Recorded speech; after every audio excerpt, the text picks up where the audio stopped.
नमस्ते दोस्तों, यूपीएससी अखाड़ा में आपका स्वागत है।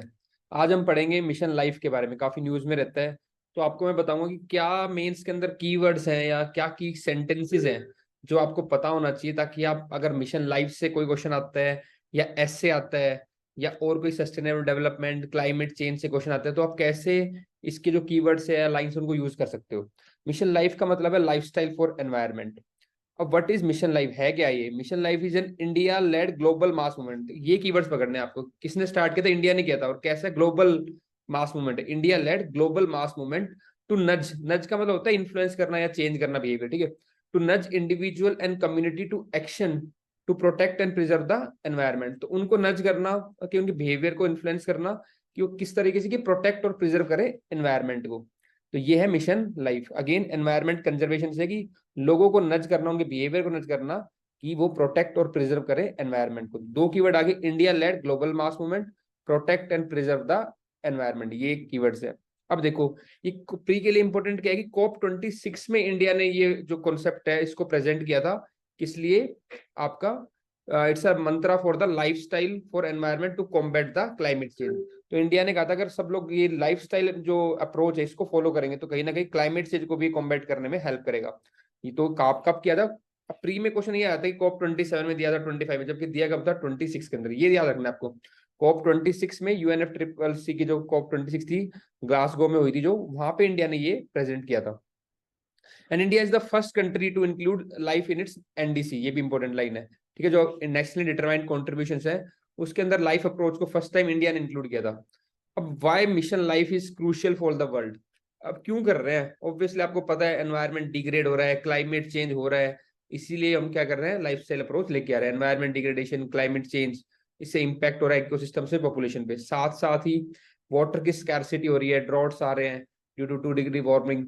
तो इसके कारण क्या हो रहा है? आपको लाइफस्टाइल अप्रोच करनी ही पड़ेगी, ठीक है। It is estimated that global economy could lose up to 18% of GDP by 2050 without urgent action by one and all.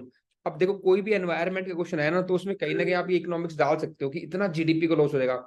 ये आप डिजास्टर में भी यूज कर सकते हो कि अगर मान लो ऐसे डिजास्टर लगातार आते रहे, या डिजास्टर का क्वेश्चन आता है, साइक्लोन आ गया, तो उससे आप दिखाओ कितना इकोनॉमिकल लॉस हो रहा है। तो ये जो डेटा होते हैं ना, ये एग्जामिनर की आई कैच करते हैं और एक क्वांटिफाई कर देते हैं, अच्छा ये इतना लॉस हो रहा है इसलिए जरूरी है। तो ये कह रहा है कि अगर ऐसे ही चलता रहा तो लगभग जो ग्लोबल इकोनॉमी का 18% वी विल लूज बाय 2050, इसलिए अर्जेंट एक्शन जरूरी है हर एक के द्वारा। अब ये क्या कर रहा है? इंडिविजुअल लोगों को उनको पार्टिसिपेट बना रहा है कि आप भी कंट्रीब्यूट करो क्लाइमेट चेंज में, और मतलब कि क्लाइमेट चेंज को रोकने में और उसको मिटिगेट करने में। अब अगेन इसके ऑब्जेक्टिव, ये देखो, कुछ जो मिशन होते हैं इनके ऑब्जेक्टिव प्री के लिए भी इंपॉर्टेंट होते हैं और मेंस पे आप इनसे आंसर फ्रेम कर सकते हो। तो क्या है? पहला ऑब्जेक्टिव है कि मोबिलाइज करना है at least 1 billion Indians and other global citizens, ठीक है, to take individuals and collective action for protecting and preserving the environment. कब से कब तक? 2022 से 2027 तक। विद इन इंडिया 80% जो विलेज है या अर्बन लोकल बॉडीज है, they are aim to made या बिकम एनवायरमेंट फ्रेंडली बाय 2028। तो पहला इंडिविजुअल हो गए 1 बिलियन, फिर 80% विलेजेस और ULBs को एनवायरमेंट फ्रेंडली बनाना by 2028। It aims to nudge the individual and community to practise a lifestyle that is synchronous with nature and does not harm it. ऐसा life, मतलब इसका क्रक्स यही है कि आप लोगों को ऐसी लाइफस्टाइल फॉलो करनी है जो एनवायरमेंट के साथ सिंक्रोनाइज हो और उसको हार्म ना करे। अब इसमें जितने भी एग्जाम्पल आप सोच सकते हो, अपने एग्जाम्पल आप लिख लो इसमें।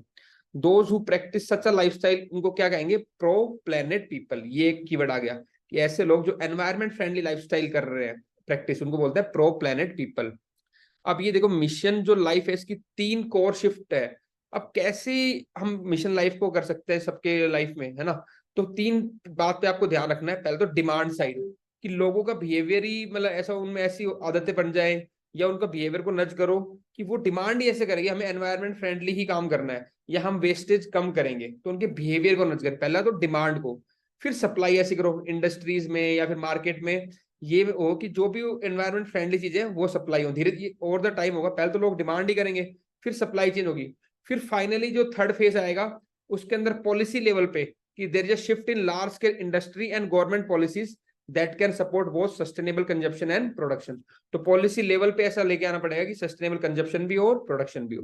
तो ये 3 आप अपने आंसर में भी इसको बात का ध्यान रखो कि पूछ ले भाई कैसे एक्शन करना चाहिए। पहले तो डिमांड लेवल पे अपने बताओ 1 2 3 4 लोगों में, इंडिविजुअल में, कम्युनिटी में, जैसे करके क्या क्या कर सकते हो। फिर बताओ सप्लाई चेन में कैसे सप्लाई लेवल पे आप लोग चेंज कर सकते हैं, ठीक है ना, कैसे लाइफस्टाइल अप्रोच ला सकते हैं, और फिर पॉलिसी लेवल पे। ये तीन में अपने आंसर को डिवाइड कर सकते हो आप। अब लास्ट में अगर इम्पैक्ट पेपर पूछ लेता है कि क्या इम्पैक्ट पड़ेगा इसका, तो अगर आप कंपेयर करोगे 2022-23 से और 2027-28 तक, है ना, अगर आप लाइफस्टाइल लोग फॉलो करते हैं 1 बिलियन लोग अगर, तो कितना फर्क पड़ता है कि switching off the car, scooter engine at traffic lights, railways crossing can save up to 22.5 billion kilowatt hour of the energy. ये सब क्वांटिफाई करके बता रखा है इम्पैक्ट कैसे, कितना फर्क पड़ जाएगा अगर लाइफस्टाइल अप्रोच लोग फॉलो करेंगे तो। और ये सब एग्जाम्पल भी हैं कि लाइफस्टाइल अप्रोच कैसे फॉलो करने भाई। अपनी गाड़ी की जो टर्न ऑफ कर दो सिग्नल्स पे, ठीक है, पानी वेस्ट मत करो, अगर टैप चल रहा है तो उसको बंद कर दो, 9 trillion litre of water save हो जाएगा। ठीक है, प्लास्टिक बैग की जगह अगर आप क्लॉथ वाले बैग यूज करोगे तो 375 million ton of solid waste जो होगा वो लैंडफिल्स के अंदर नहीं जाएगा, मतलब इतना कम सॉलिड वेस्ट जनरेट होगा। ठीक है, discarding non functioning gadget in the nearest e recycling unit can recycle up to 0.75 million ton of e waste.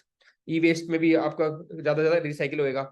फिर composting waste food at home can save up to 15 billion ton of food from going to landfills. ये सब आपके impact हो गए। अब ये तो basic होगी किताब में जो हमने सीखा। अब आप क्या इनोवेट करोगे, आपका आंसर बाकी से अलग कैसे होएगा, तो वहां पे मैं आपको बताता हूँ। अगर आपने ये दिमाग लगा लिया और अपने एग्जाम्पल लिख लिया, आने वाले टाइम में जहां भी आपको मौका मिले न्यूज़पेपर से, करंट अफेयर से, तो आप देखो हर एक मिनिस्ट्री क्या कर रही है लाइफ अप्रोच के लिए, उसको अपने इस नोट्स में ऐड कर लेना बस। जैसे मिनिस्ट्री ऑफ हैवी इंडस्ट्री क्या कर रही है, मिनिस्ट्री ऑफ कंज्यूमर अफेयर्स क्या कर रही है, ठीक है, मिनिस्ट्री ऑफ आपकी ये है आयुष मिनिस्ट्री है, हेल्थ मिनिस्ट्री ये क्या कर रही है कि हेल्थी लाइफस्टाइल लेके आओ।